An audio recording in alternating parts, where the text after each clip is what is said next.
Welcome to The State of Us. Real people with honest opinions and the future of responsible media. Here's your host, Justin T. Weller. Thank you all for tuning in. We've got some interesting topics today that may have shocked you a little bit when you saw the title. The first one being that bipartisanship is alive? ? Yeah, it is. I know it's hard to believe, but it is alive. We'll expand on that here in a moment. And then the Democrats are facing a problem, which is that Bernie Sanders' great idea of Medicare for everybody is not something that they can decide whether or not they like. So with both of those, we'll have to discuss them. But of course, we couldn't begin the conversation without your friendly redneck liberal, Lance Jackson.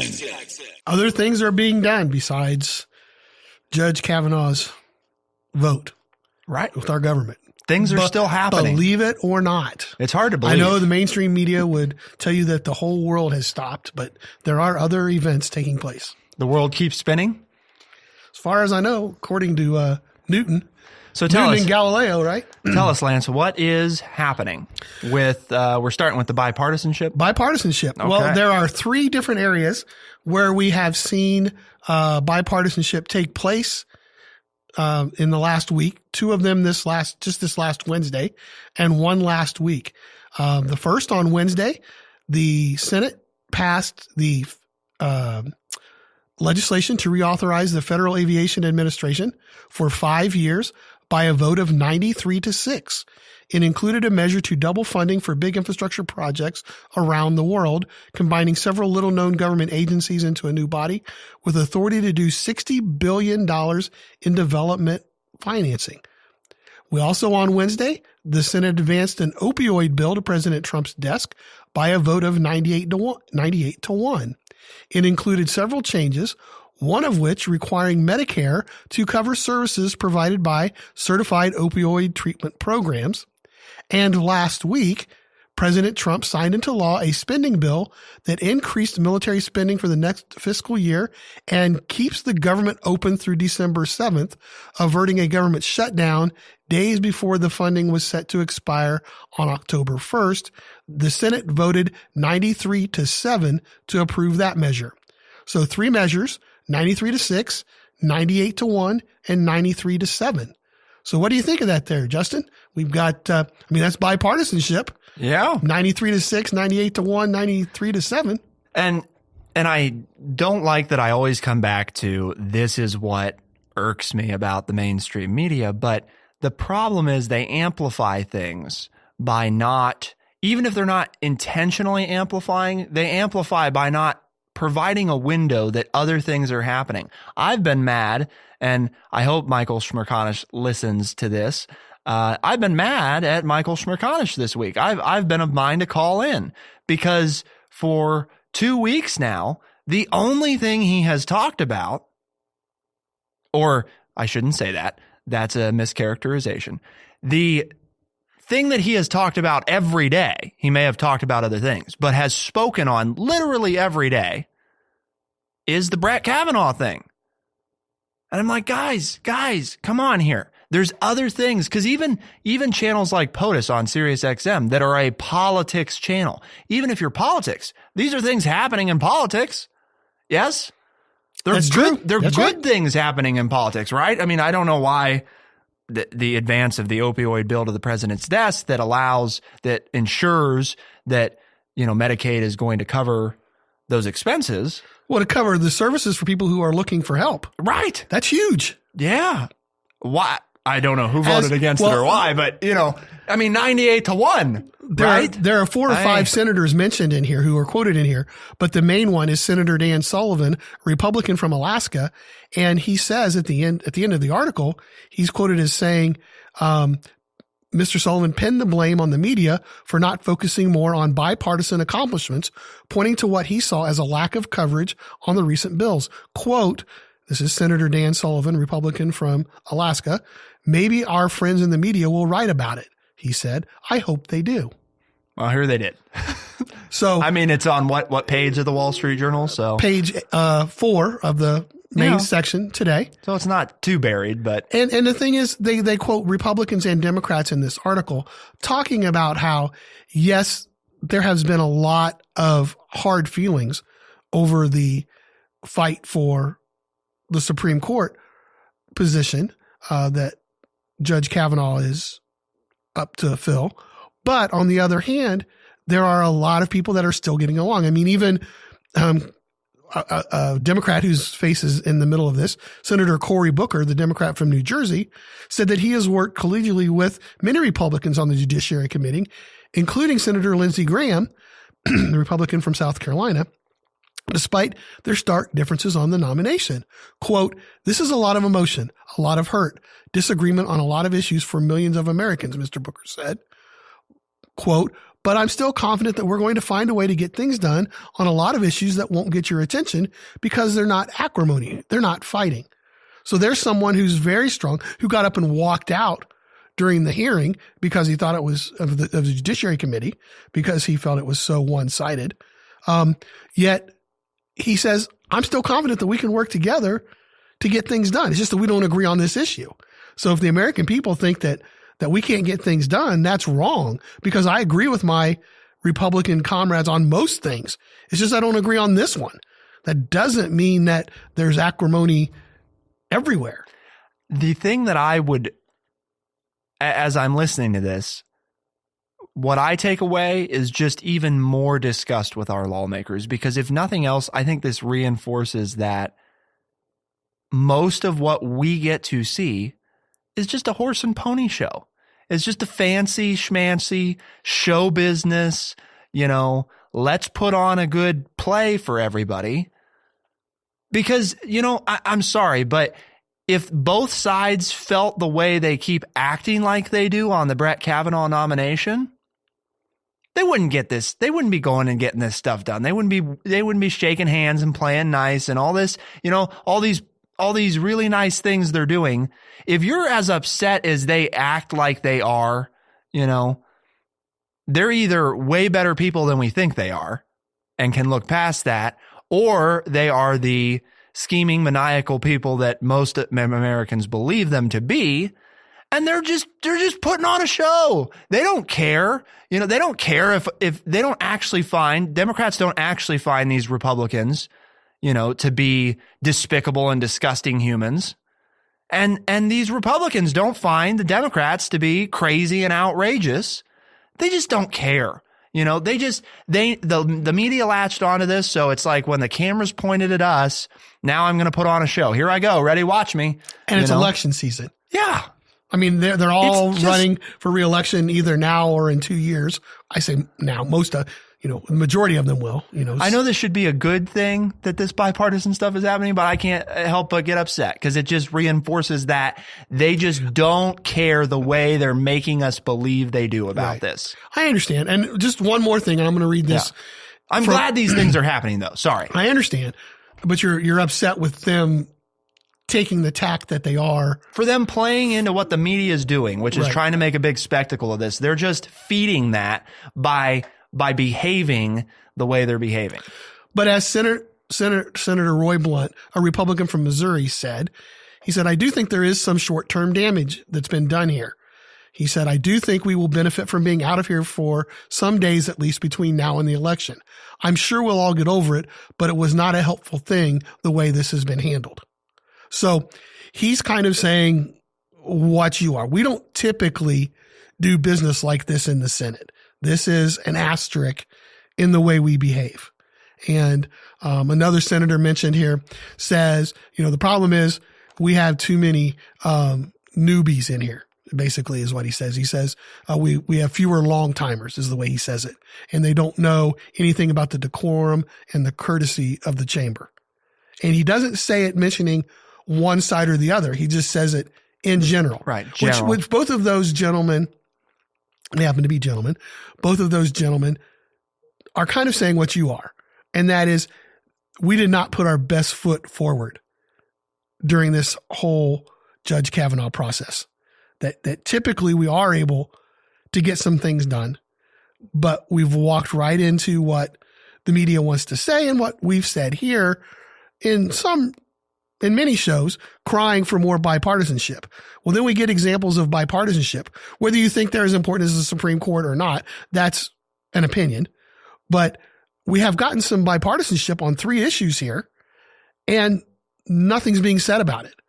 So, you do have to give them some credit that in the midst of maybe their worst performance in a long time, they still have gotten some things done for the good of the American people. Yeah. I mean, that's why I hesitate to say, because the other thing is I don't want to undermine that there are some decent senators on both sides who this really does matter, where they really do care and feel the way that they've expressed, and that it is going to damage some of these bipartisan things going forward. I'm sure that's the case. The frustrating thing is that they have been an embarrassment, I think, both sides, just for what it's worth. So, people can call me a fence sitter or whatever, but I think they've done in their own ways equally bad jobs of just playing into the media's hand and allowing it to be turned into something it shouldn't be turned into, which is a reality TV show. What was that quote the other day I shared with you from the paper? It said something like, the Bachelor's gone to Washington and America can't quit watching. Right. Yeah. I mean, that's about how I feel. Right. I'm sorry. And I get why. I mean, the media does that because it sells papers, right? It gets people to tune in who don't usually watch. I mean, I know why they do it, because business. But to make you take a deep breath and get back to your normal, calm, collected self. You're going to tell them the mission? Why don't you share with us TrueChat's mission? Oh, okay. I see. And why we're on air and what we're trying to do here. You don't have a poster yet. You don't have an updated poster yet. Well, we're doing this because, and Lance laid it out at the beginning, kind of, it's one of those things where the media in this case is not paying enough attention to this. It's not even that they're not paying the right kind. They're just not. I mean, you wouldn't even know. I bet most of you, if you hadn't tuned into this show, if Lance hadn't turned to page A4 today, we wouldn't know this was going on. How would you? Because none of the main outlets, where you're going to go, even the front page of the Wall Street Journal, it doesn't have anything about this. So this show is looking to make sure that you're informed about the things that the mainstream media misses. And we're part of the TrueChat network, whose collective mission is to help educate people by providing honest, open, and respectful conversations. So if you think that we're not upholding that standard, then we encourage you to email ethics@truechat.org, ethics@truechat.org. And while you're at it, let's get your thoughts. Is bipartisanship still alive? Does this disgust you? I want the answers to both of those questions at TrueChat.org, Facebook and Twitter. Let us know your thoughts now. And you can, if you want to respond to what I said directly, at Justin T. Weller on Twitter, you can let me know your direct thoughts. And that's fine if you got a different idea. That's what we're here to do. So let's move on, Lance. Tell us some about. Well, the next topic is healthcare, and healthcare. Following the outline, which I didn't do with the first one, but with the second topic, why should you care? According to the Wall Street Journal on page A6 of Friday, October 5th, it says here, no issue is more important to voters than healthcare, polls show. So why should you care? Because according to the pollsters, it's the most important thing. This is the thing that interests you the most. And we have an entire vote for the House coming up in about 5 weeks, and a third of the Senate. So the article takes a look at Medicare for All Splits Democrats is the name of the article. And basically it's talking about a one-payer system, which if you are a longtime listener to this show, you know that we have discussed this, that Justin on a different show a few years ago came up with an idea of how the government could do this at a cheaper rate than anybody else. And they're finally starting to catch on, at least within the liberal wing of the Democratic Party, saying, let's just take Medicare and let's just make it a single payer that it takes care of everybody. And therefore we don't need Obamacare. We don't need people to find their own way. We don't need Medicare Part B. The government will take over and everybody will have the same health care. There won't be any private insurance. Your business doesn't have to have any insurance. The interesting part was this was widely dismissed 2 years ago when Senator Bernie Sanders, the independent from Vermont, couldn't get any co-sponsors for a single payer bill. Now that legislation has 15 co-sponsors, and 70 Democrats in Congress have launched a, quote, Medicare for All caucus to take a look at what could be done in this way. The problem is the Democrats don't necessarily agree that this is the way to go. And so now that's why the split in the Democratic Party. So the question then is for the Democrats, do we throw this? This is obviously a more liberal idea, but it is tackling the healthcare issue instead of trying to find a Band-Aid solution to keep carrying us through. Hey, let's just totally just get her done. Get it all out. And we know, and we have the numbers as Justin provided us about 3 or 4 years ago. I think it was, I said before Bernie did. Yeah. Before Bernie did, that it can be done cheaper and better by the government than anybody else. For now. Right. For right now. And that's the thing I think they're missing, though. See, the problem here is the reason that you don't ever get Republicans on board with this. I mean, right. The main reason is because the insurance companies have massive lobbyists who can funnel into these campaigns. So the Republicans stay on their side, and they say things like pro-business, but that's really mostly a sham. It's not pro-business, because my plan is pro-business. The government many times in the past, under Republican administrations, has intentionally stoked the market, done things that force companies to get competitive and offer a better service to people. Lots of times. The whole idea of privatized utilities today would seem kind of nuts if the government, I mean, they are technically, but the idea of that you might not be able to have electric where you live, that would be nuts. But that's because the government stepped in and said, no, that's not how we're going to do it. And what I said, and I think this is the thing they're missing, is the goal is not we're going to bankrupt, all the insurance companies. No, they can still exist. It's just, why would anybody choose them if they're going to cost 3 times as much for care that's half as good? Obviously, I mean, that would be nuts. Nobody would do that. You would obviously choose the thing that has the best care at the best cost. So what does that do? Do some of them go out of business? Of course.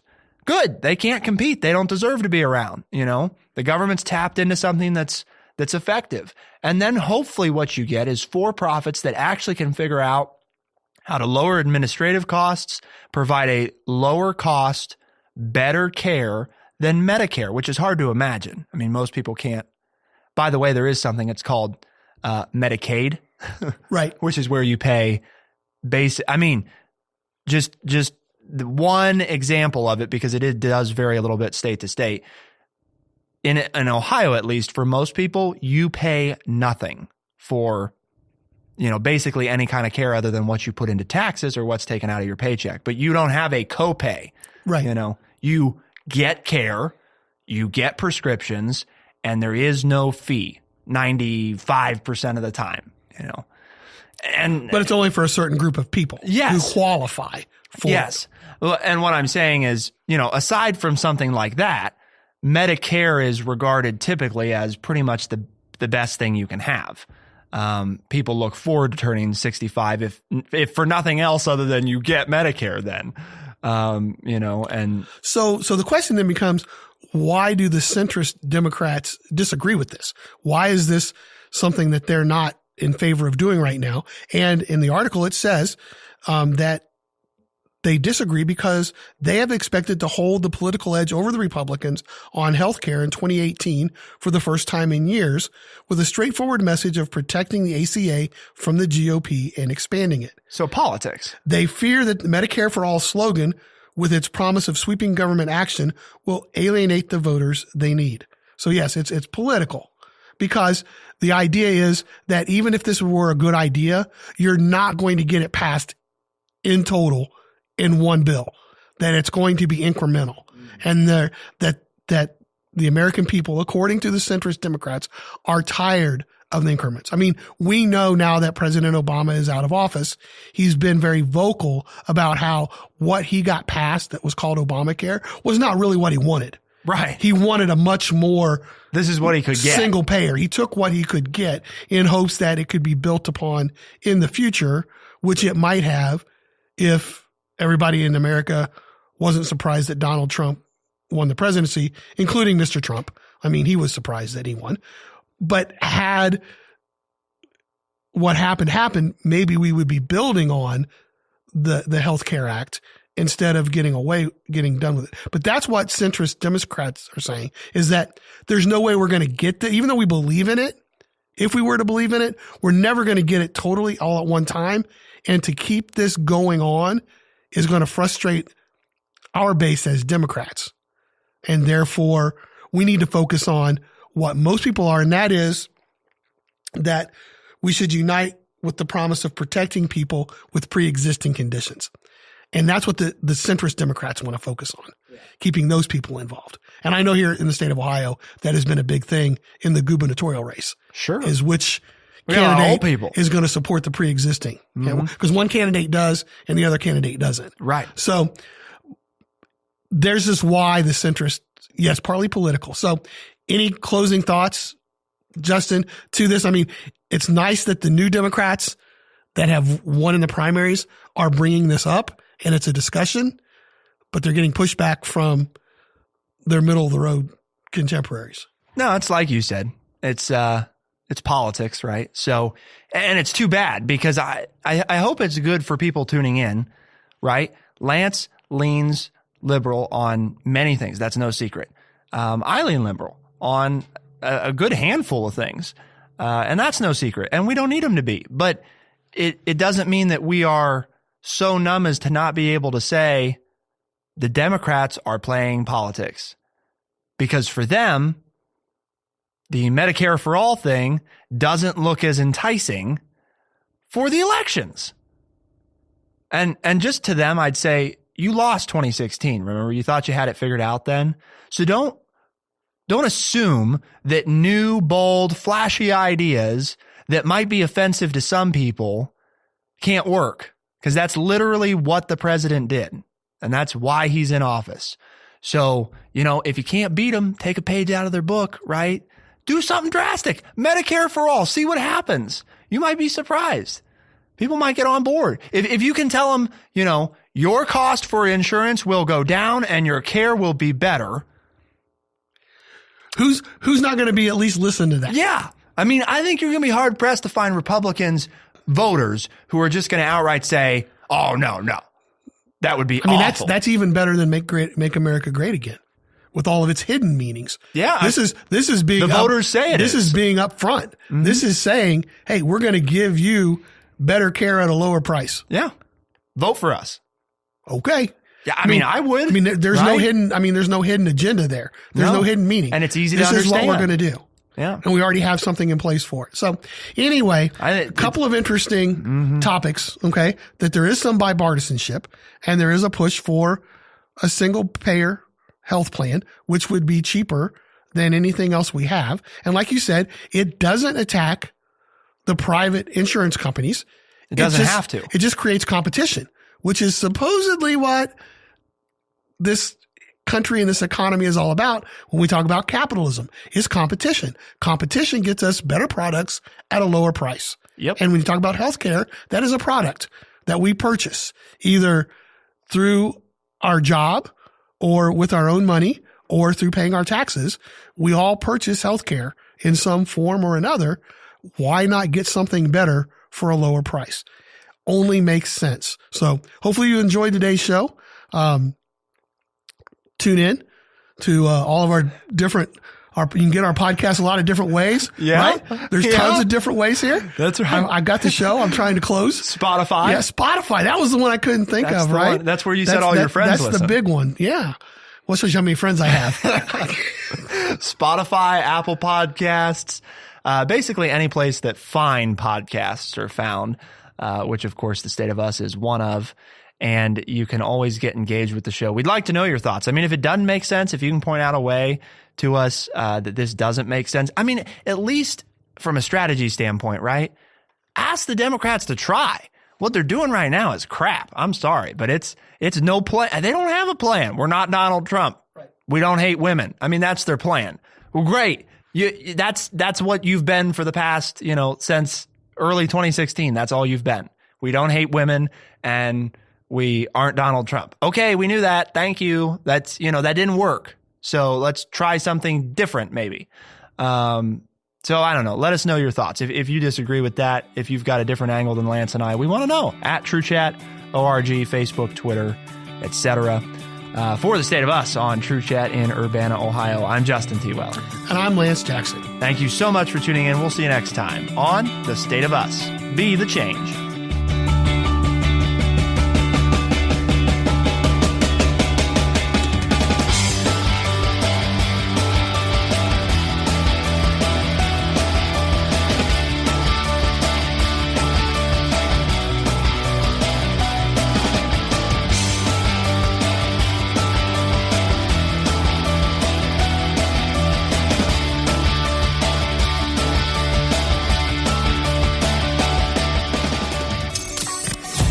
Looking for responsible media? Listen on demand to politics, sports, and more with the TrueChat app or at TrueChat.org. Beyond the horizon, there is trustworthy media at TrueChat.